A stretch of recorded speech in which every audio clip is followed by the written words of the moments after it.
मेरी मम्मी कहती थी कि झूठ नहीं बोलना चाहिए और रोज सुबह 7 बजे बोलती थी कि बेटा उठ जा 11 बज गए।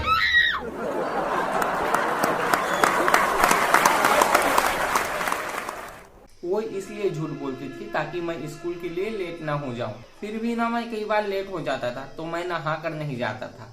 तो एक बार ने ना टीचर ने नोट घर पे भेजा कि कृपया अपने बच्चों को नहला कर भेजे। तो मम्मी ने भी जवाब में लिखा कि कृपया बच्चों को पढ़ाया करे, सूंघा ना करे।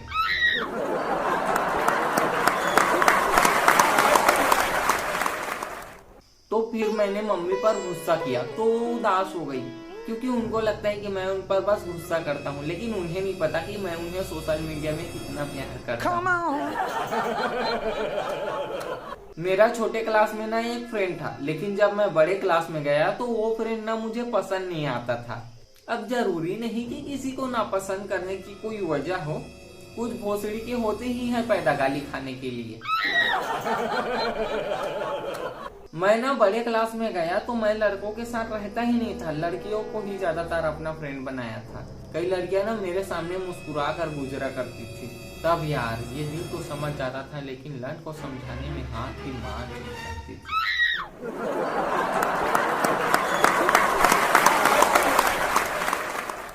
कई लड़कियां ना अपने हाथों को अपने चेहरे पर रगड़ती थी।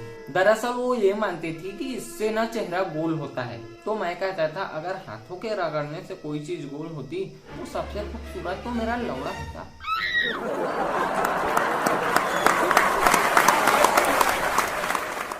मेरी फ्रेंड में से एक ना पंडित की बेटी थी। उसका मानना था कि उसे भगवान एक बार जरूर दर्शन देंगे। एक बार उसने मुझसे पूछा कि अगर अचानक भगवान तुम्हारे सामने आ जाए तो तुम क्या करोगे। तो मैंने कहा कि सबसे पहले तो मैं ये कन्फर्म करूंगा कि भगवान जी मेरे पास आए हैं या मैं भगवान के पास चला गया। और जब कंफर्म हो जाए कि भगवान जी मेरे पास आए तो मैं उनसे गर्लफ्रेंड मांग लूंगा। यार मेरी ना गर्लफ्रेंड नहीं थी। मैं पहले ये सोचता था कि कोई खूबसूरत लड़की ही मेरी गर्लफ्रेंड बनेगी, लेकिन बहुत टाइम बाद मेरा ये वसूल बन गया कि अब ना कोई चंद्रमुखी ना पारो, जो भी छिनाल देखे उसी की गान मारो।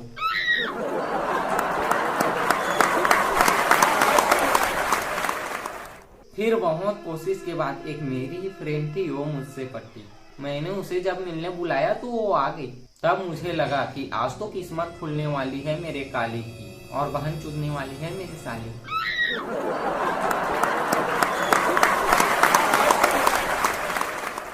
यार मेरा ना मानना था प्यार ना कस्मों ना वादों का मोहताज होता है, चोट लिया तो ठीक वरना पैसा बर्बाद होता है।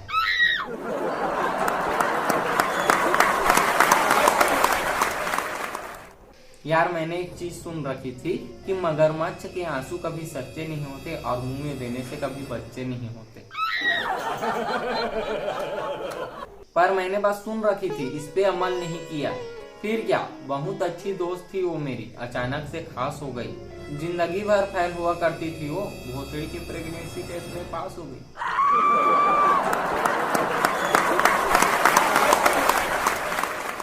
दरअसल वो प्रेग्नेंट नहीं हुई थी, वो मुझे बस डराने के लिए ऐसी बोली। एक दिन वो मुझसे बोली कि मैं तुम्हें रोटी बनाकर कॉल करती हूँ। फिर एक हफ्ता हो गया, उसका कॉल नहीं आया। मैं सोच रहा था कि कहीं सिलेंडर फटवट तो नहीं गया। उसका मैं कॉल लगाता था, लगता नहीं था। फिर एक दिन पता चला वो किसी और लड़के से सेट हो गई है। उसके बाद ना मेरा दिल ऐसे टूटा, मैं ना दूसरे किसी लड़की के चक्कर में नहीं पड़ा। पर यार मुझे ये समझ में नहीं आता कि कई बहन के लौड़े रिलेशनशिप में जाना ही क्यों चाहते हैं। अरे सोने के लिए भी परमिशन लेनी पड़ती है। फिर ना कई साल गुजर गए और मैं बड़ा हो गया, और जरा सोचो मुझ कुंवारे पर क्या बीतती होगी जिसका घर मैरिज हॉल के पास है। मेरे लिए ना कोई लड़की ही नहीं मिल रही थी। बैठा रहता था मैं घर में, और पता नहीं लोग आलसी और कमजोर लोगों से इतना नफरत क्यों करते हैं, जबकि वो बेचारे तो कुछ करते भी नहीं।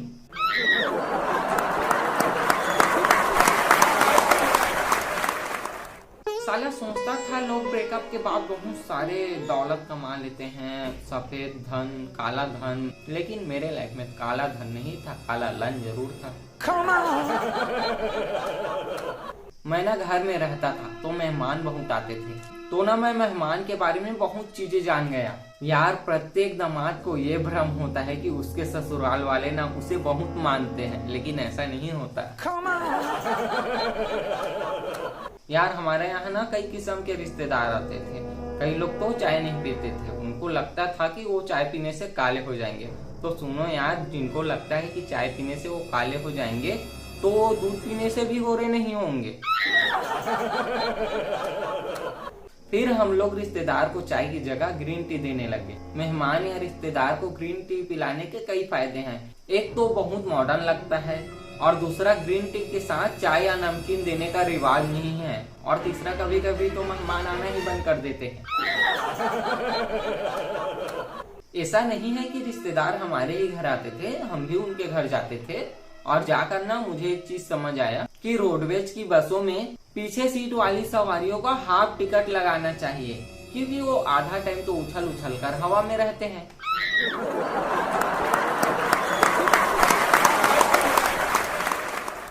यार मैं रिश्तेदार और मेहमानों के लिए दुकान जाता था, उनके लिए बिस्किट और नमकीन लेने। तो मुझे ना एक बात पता चली कि पहले दुकानों पर लिखा होता था कि ग्राहक भगवान होते हैं, तो देवत्व वाली फीलिंग आती थी।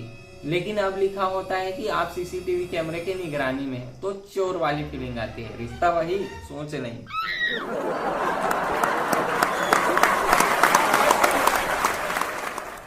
एक दिन ना हमारे घर में बुआ और उनके शौहर आने वाले थे। शौहर मतलब जिनके शौक हर लिए जाते हैं, उन्हें शौहर कहते हैं।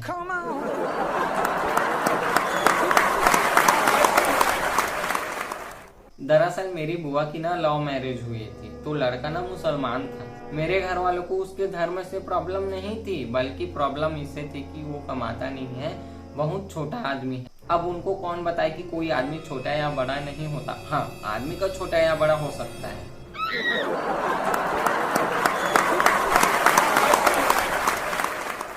पर बाद में सब ठीक हो गया जब मेरी फूफा जी की अमेरिका में जॉब लग गई।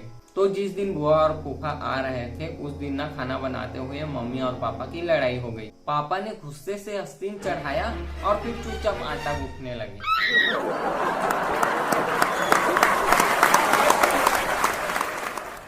ये मम्मी भी ना यार, मुझे एक बात समझ नहीं आती कि बेटियां तो सबकी अच्छी होती है, फिर इतनी खतरनाक बीवियां कहाँ से आ जाती है।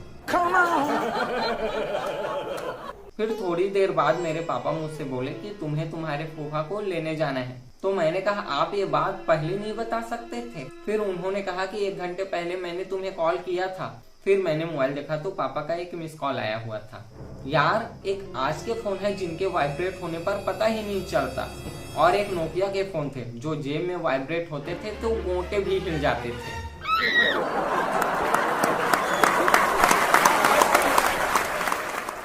फिर मुझे पता चला कि फूफा के साथ उनके अमेरिका में एक दोस्त है, उनकी बेटी भी आ रही है जो इंडिया में रहती थी लेकिन पढ़ाई अमेरिका में करती थी। और वो लड़की कुछ दिन हमारे साथ ही रहने वाली थी, और वो ना मेरे जितने ही बड़ी थी। तो जब वो आई तो मुझे एक बात का पता चला, चाहे कितना भी इंग्लिश सीख लो, जब कुत्ता पीछे पड़ जाए तो हट हट ही करना पड़ता है। एक्सक्यूज मी कहने से वो कुत्ता भागता नहीं है।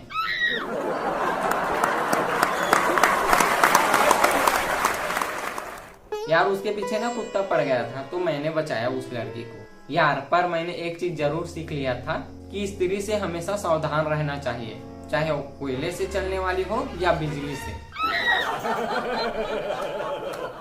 हाँ, वो लड़की तो देखते ही मेरे मन को भा गई। अच्छा, आप लोगों को एक बात बताऊं, अगर आप लोग चाहते हैं कि अगर कोई लड़की आपको इशारे से बुलाए तो आप रिक्शा ले लो और चले जाओ एयरपोर्ट या रेलवे स्टेशन के बाहर, फिर देखना कैसे इशारे से बुलाती है।